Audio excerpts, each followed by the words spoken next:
Salut à tous, alors c'est Frédéric Delavier. Alors ce soir, je voulais faire une petite vidéo. Ce soir, on est déjà le 8 juin, donc le ramadan a commencé. Donc je voulais faire une petite vidéo de conseils très simples pour tous mes amis musulmans qui me suivent, hein. Alors je fais cette vidéo bien sûr parce qu'on m'a un peu critiqué en me disant tu essayes de racoler. Je n'essaye pas du tout de racoler.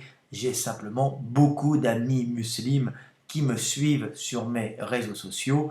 Donc ayant beaucoup d'amis musulmans, je vais essayer de leur donner des conseils en nutrition et en sagesse, tout simplement, pour passer ce ramadan le plus agréablement possible et être éprouvé dans la joie et non dans une souffrance destructrice, hein, tout simplement.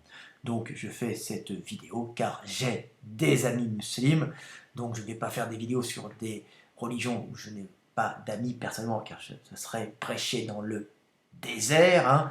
Ça serait aider des gens qui ne m'écoutent pas, donc on ne peut pas les aider s'ils n'ont pas leurs oreilles ouvertes, et si ils ne m'entendent pas, donc je vais en aide à mes amis, comme mes amis me viennent en aide.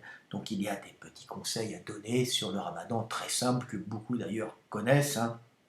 Donc bon, le ramadan, c'est un jeûne alimentaire et hydrique au cours de la journée qui se déplace d'année en année, hein, euh, un peu au niveau du temps, hein, sur un mois, et qui peut des fois, selon tomber l'hiver, tomber l'été. Alors là, en ce moment, ces années, il va tomber l'été, ce qui va être particulièrement dur pour mes amis musulmans du Nord, parce qu'ils doivent attendre le lever et le coucher du soleil, ce qui est particulièrement dur quand ça tombe en plein solstice d'été, et donc le jeûne sera plus long et plus éprouvant.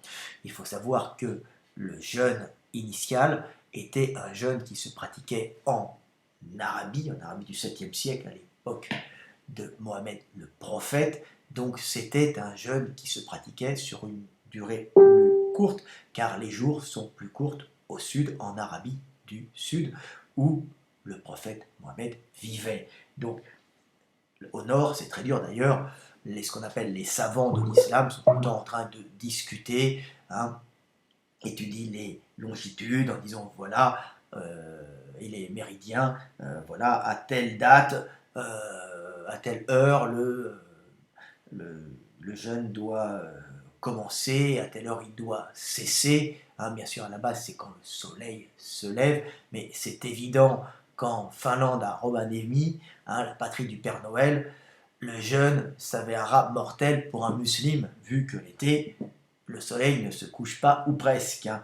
Donc, c'est un peu une folie de s'adapter à certaines horaires. Donc, il faut savoir que, après, les savants discutent là-dessus, savants de l'islam, hein, je parle, mais qu'à la base, ce jeûne était fait d'une façon extrêmement intelligente pour pouvoir être adapté aux heures de l'époque, hein, donc aux jours plus courts, pas de l'époque au niveau géographique, hein. Donc, en Arabie du Sud, les jours sont toujours plus courts car on est au sud, bien sûr, hein. Donc voilà, donc c'est un jeûne extrêmement bien adapté qui est fait pour éprouver les gens en groupe, hein. Donc les épreuves que nous passons ensemble nous unissent, c'est une base, hein. Ce que nous vivons ensemble, les joies, mais aussi les épreuves, unissent les peuples et les rendent plus résistants, hein. Donc permettant à l'individu de survivre, car le groupe étant plus uni par les épreuves et les joies, hein, le groupe le groupe sera plus résistant et protégera l'individu. C'est tout simplement ça. Il faut savoir que les épreuves unissent plus fortement que les joies. Ce que nous avons vécu dans l'épreuve ensemble fait de nous des gens plus unis. C'est une des bases de l'humanité. Nous avons chassé ensemble, nous avons affronté les dangers ensemble, nous sommes unis et nous combattons pour vivre et survivre ensemble et faire survivre le groupe. Alors les joies unissent, mais d'une façon moins intense. Donc c'est pour ça que le prophète avait instauré ce jeûne, ce ramadan qui existait sûrement avant, qui existait déjà avant même, d'une façon un peu différente. Donc c'était très bien adapté à l'époque, c'était très bien adapté à cette époque où la Mecque était une ville commerçante. Je fais un peu d'histoire, mais après je passerai au conseil musculation. Donc c'était adapté à ces gens-là qui devaient des fois se retrouver dans le désert pour commercer, pour aller d'une ville à l'autre, ramener des produits. La Mecque était une ville commerciale qui vivait essentiellement, et Médine aussi, des lignes de transit entre l'est et l'ouest, et le nord au sud, on passait surtout en longeant le bas, parce que les immensités désertiques de l'Arabie étaient quasiment infranchissables. On longeait au nord, ou on passait on longeait au nord, on passait au sud en longeant la mer, mais c'était très très dur. Donc on allait en Syrie, on allait partout, avec de grandes caravanes, et c'était des villes, des relais près de points d'eau en général. Donc il fallait s'habituer justement à ces longues traversées où parfois on allait manquer d'eau, et il fallait s'habituer au stress du manque hydrique et du manque de nourriture. Et cette période du Ramadan était excellente pour fortifier le peuple, et l'habituer avec modération à vivre ces manques que nous n'avons plus maintenant en Arabie, car il y a de grosses voitures et du pétrole. Mais à l'époque, c'était fondamental d'unir les gens par cette espèce de privation, d'en faire un moment de fête qui renforçait les individus, mais qui aussi les unissait dans l'épreuve. Épreuve, bien sûr, qui n'était pas faite pour tuer ou abîmer les gens, qui était faite simplement pour les habituer, les renforcer un peu au niveau spirituel et au niveau physique aussi. Et c'était fait d'une façon intelligente, car les malades, les femmes enceintes, ça, n'avaient pas à le pratiquer. Voilà, donc c'était une fête, en même temps, une fête dans l'épreuve et la joie, une façon de se réunir. Alors nous avons, nous, au nord, les Européens, le carême qui est aussi adapté particulièrement au climat du nord. Pourquoi? Car le nord est une région où il y a des saisons très marquées, dont l'hiver qui est la mort de la nature. Donc on stocke beaucoup en été et en automne pour passer cet hiver rigoureux qui est la mort de la nature, où il n'y a plus à manger sauf les réserves que l'on a fait en animaux, en fourrage, en farine, en salaison et autres. Donc on avait nos réserves, et arrivé à la fin de l'hiver, nos réserves graisseuses aussi, car l'homme du Nord fait des réserves adipeuses pour pouvoir survivre au manque de l'hiver. Au début, on va manger, et arrivé au printemps, on n'avait quasiment plus rien à manger. Donc le jeûne du carême tombait à ce moment-là très bien, car c'est à ce moment-là qu'il n'y avait quasiment plus à manger dans les greniers, dans les celliers, dans les caves. Et donc, et en même temps, on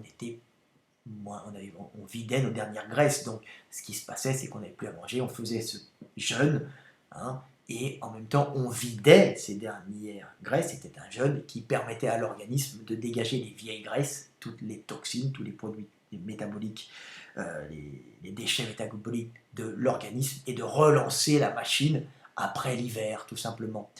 C'était le signal que la machine devait repartir, se régénérer et réabsorber de la calorie et de l'énergie après s'être vidé de ses réserves par obligation de l'hiver. Donc vous voyez comme les jeûnes sont adaptés au climat et au milieu dans lequel les hommes vivent.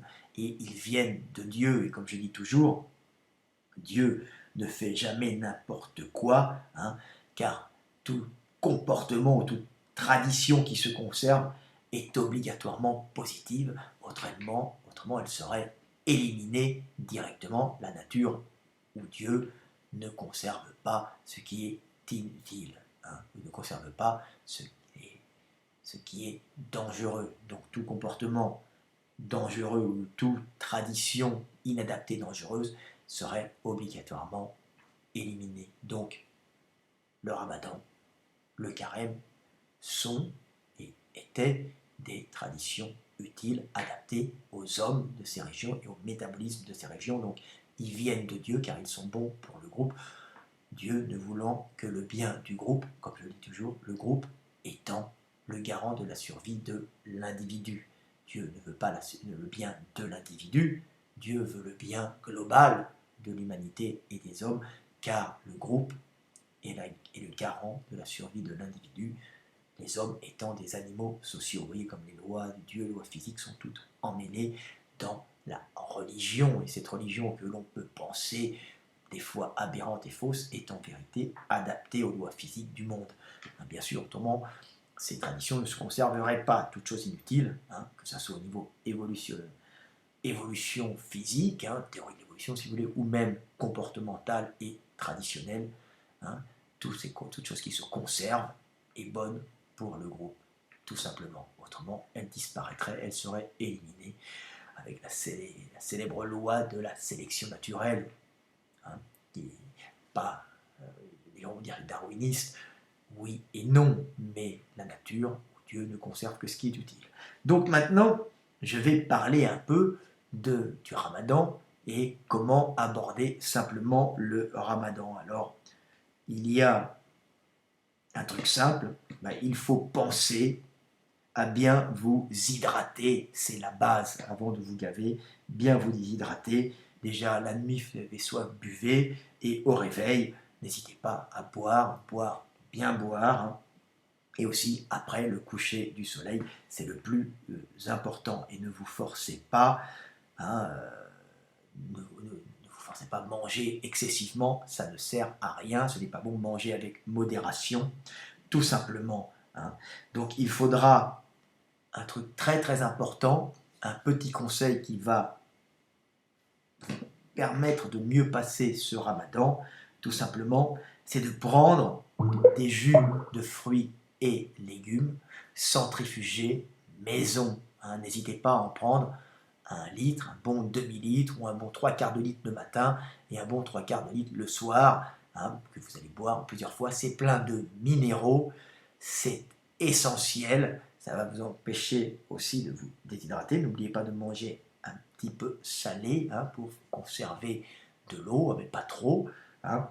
Mais déjà dans les légumes et fruits, dans les légumes, il y a des sels minéraux. Donc c'est essentiel de prendre des grands jus de fruits et légumes, alors essentiellement légumes avec un peu de fruits dedans, centrifugés maison, n'hésitez pas à aller vous acheter une centrifugeuse et prenez ça au réveil le matin après avoir un peu mangé. Vous prenez d'abord c'est hydratant et ça va vous permettre de passer la journée facilement. Et pareil le soir, prenez-en après le coucher du soleil. Prenez votre grand verre de jus de fruits, légumes, centrifugés maison, dans le genre carottes, pommes, concombres, jus de citron, un peu de persil dedans, faites des mélanges, essayez de trouver ce que vous supportez bien, pas des choses trop fortes, des choses agréables, et vous allez voir, ça va passer tout seul, ça va être agréable, et vous allez aborder cette épreuve dans le plaisir, sans vous sentir fatigué, sans vous sentir en hypoglycémie, et sans vous sentir fébrile. Donc c'est essentiel car ça contient plein de micronutriments, de vitamines essentielles au bon fonctionnement de l'organisme. Vous allez voir, c'est une des bases pour bien aborder ce Ramadan. Donc aussi manger comme des dates, manger bien, manger correctement, c'est pas la peine de vous gaver. Maintenant, la journée, c'est pas la peine de forcer la journée comme un dingue. C'est le moment de vivre avec modération, de vivre sa journée calmement, de ne pas se forcer, d'être relax et de vivre sa relation calmement aux autres sans s'activer comme un dingue. Ça sert aussi à ça, le Ramadan, à prendre le temps. Donc ensuite pour l'entraînement, bien sûr, vous n'allez pas vous amuser à forcer, c'est un truc à se blesser. Combien de mes amis musulmans se sont blessés en voulant, par orgueil, ne pas perdre de volume musculaire et maintenir leur performance.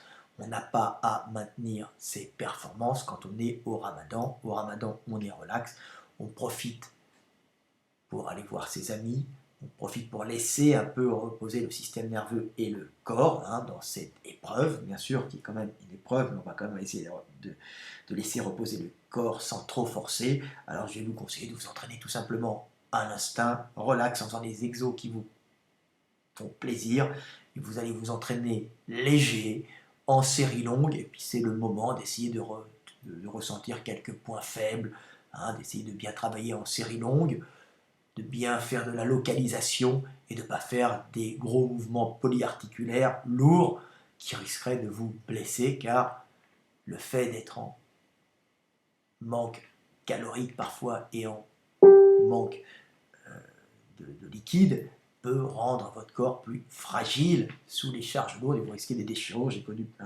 pas mal de mes amis qui se sont fait des déchirures pendant cette période du Ramadan. Alors, s'entraîner le matin ou le soir, moi je vous conseillerais plutôt de vous entraîner le soir, après vous être hydraté et avoir bien mangé. Voilà, et bien et reposé. Et après vous remangez par derrière. Bien sûr, vous pouvez vous entraîner le matin après avoir mangé, mais sachez que ça va être dur après car vous n'allez pas vous hydrater. Donc ce n'est pas la meilleure solution. La meilleure solution, c'est de s'entraîner le soir, relax, après avoir mangé et s'être hydraté, tout simplement. Donc voilà, le petit truc, c'était de prendre des jus de fruits, légumes, centrifugés maison, faites-vous-en des bons litres, et vous prenez ça, ça va être très bon. N'oubliez pas aussi de prendre un peu de collagène hydrolysé, hein, pas la peine de s'en gaver, mais vous en prenez un ou deux gobelets ou quelques cuillerées, hein, c'est du conseil de bodybuilder, et ne vous gavez pas en protéines, hein, prenez-en juste pour maintenir votre masse musculaire, car j'ai affaire à des bodybuilders, des gens qui s'entraînent ou des gens qui font du sport et de la force, c'est pas la peine de recharger. Donc l'avantage de prendre du collagène, c'est que vous allez conserver les tissus de maintien et vous allez éviter de vous déchirer, bien sûr, collagène hydrolysé si vous le trouvez dans le commerce. Bien sûr, si vous forcez un peu trop. Et comme je sais que certains sont un peu orgueilleux, eh ben, vous risquez de forcer, vous blesser. Si vous prenez du collagène, vous allez limiter vos risques de blessure, car le collagène est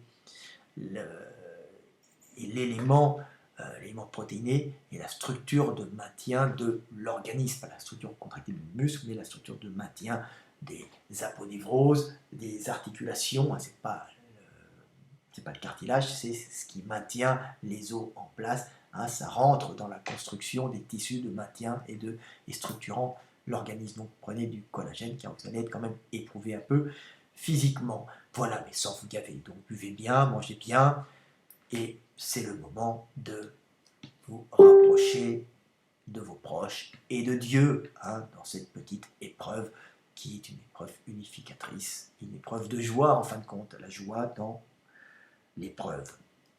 Voilà, alors je vais terminer par la petite phrase que j'avais mise sur mon Facebook, hein, qui a plu à mes amis musulmans, qui a plu à certains, mais qui ne comprennent pas des fois pourquoi je dis ça. Je ne fais pas du tout de lèche, je fais justement ça car j'ai des amis musulmans. Donc ma petite phrase, c'était tout simplement, je termine avec ça, bon ramadan à mes amis musulmans, épreuve unificatrice qui doit se faire dans la joie, levez un peu le pied sur l'entraînement, l'essentiel étant le rapprochement avec les hommes et avec Dieu, et pas les poids à soulever. Voilà, c'était Fred Delavier, bon ramadan à tous, à bientôt.